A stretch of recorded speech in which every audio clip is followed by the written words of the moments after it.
தோழனுக்கு பக்கத்திலே சோடி என்று வந்தவளே நூல் புடவையில் ஒளிஞ்சுக்கிட்டு நினைச்ச தாளம் போடணுமே.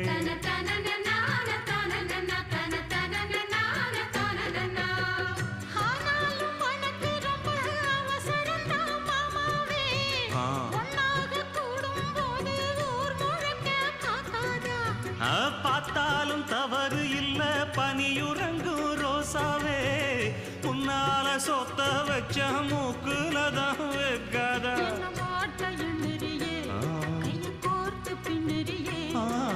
பாட்ட பாடி பல விதமா சேட்ட பண்ணுறியே.